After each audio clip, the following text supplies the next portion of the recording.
Back now on Triad today, and we welcome our good friend who's been here many times before and really educates us about things we need to know about. Lori Bates, our director. Of course, I'm talking about Sheila Jones, director of marketing for Mountain Valley Hospice and Palliative Care, headquartered in Mount Airy, but covering a wide area. Welcome again to the program. Thank you. What is that wide area? You don't have to give every single, but it goes, what? 16 counties in North Carolina and Virginia. 16 counties. Gosh. Yes. Is this a special month, and if so, how so?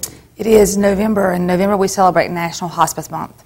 So we're glad to say that it's a time to come together and kind of bring folks aware to hospice services and the services that we do, as well as make folks aware that hospice is here all the time, not just at that last few weeks of life.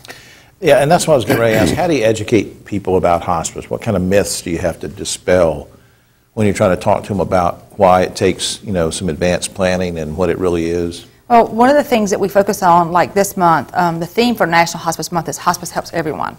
And so in using that theme, we can do things across the board like focus on advanced directives and planning for end of life. So we do workshops and things like that, as well as thinking about children. We're helping everyone, children with grief and grief support, because they're involved with the families when there's death in the homes. And then, actually focusing on the patients and the families that are all involved when someone passes, or the people that are involved in providing the care. So, we kind of look at that whole circle. There's some great hospices in our area, yours included, and the thing they have in common is, a lot of things they have in common, but you're nonprofit. Yes. Let me ask you very quickly. I heard something the other day, which I was naive, I didn't know. There are for-profit hospices. What's the difference? The difference is your for-profits tend to turn folks away based on if there's no reimbursement. Maybe there's not a foundation tied to them and folks can't receive services if they don't have an insurance. But I don't get turned away from Mountain Valley. Mountain Valley, we do not. And the reason for that is that we have been wonderfully supported in the community by memorials, donations, fundraisers that allows us to still say we don't turn them away. Folks that receive hospice services from us, among the other services that we do, there's two criteria, and that is A, have a terminal illness of 6 months or less, and B, agree to accept services. And that happens fewer and fewer across our nation. Are you selling Christmas ornaments this year on a happy topic? Let's talk about that. Where do the proceeds go? Oh, each year we are so happy we get to offer a small way to memorialize loved ones, and that is to offer a memorial ornament. And this year our ornament features a snowman, and yes, some of the folks in our office have sort of nicknamed our little snowman, and his name is Fred.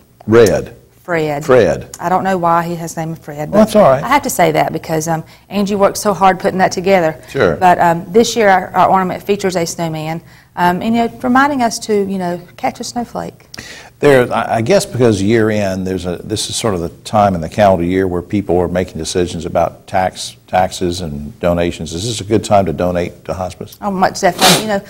Those folks who have done well at planning their financial future, sometimes they do have a little extra, which when they're blessed, and this is a wonderful time to be able to think about that and think about where those dollars go, and share that when they can, and to get rid of those extra dollars so they don't have those huge tax penalties. Go into a good cause, too, where you can buy supplies and things you need to help the families and the patients that you're serving. Take care of folks who don't have insurance, what we just said. Yeah. And so, another thing I do is encourage folks to know the organization they're giving to, whether it is us or others. But, yes, that's a wonderful time to do that. Check them out. Still need volunteers? Always, always, always needing volunteers. What's one thing that a volunteer would do? Somebody's listening, so I don't know, what would I do? We have a program called a tuck-in program, and these are volunteers who would actually make phone calls to patients maybe that are new to the service to just stop, call and take a moment and say, hey, we know the nurses have been in, we know the social workers have been in. Is there anything that maybe we missed or that you're needing, or what supply that you've discovered over the last 3 or 4 days that we did not get? Mm-hmm. Doing a follow-up, good. And there's so many things volunteers can do. That's just one example. We could spend an hour talking about all the great things that volunteers do. Maybe we'll do that sometime. But for more information, go to the website, mtnvalleyhospice.org. And please, check this out, check the website out, learn about hospice, learn about what the good folks at Sheila's office do. And they can like our Facebook page and follow all the wonderful things that are being posted every day. Facebook page, that's what they call social media. Social media. I'm getting up on that.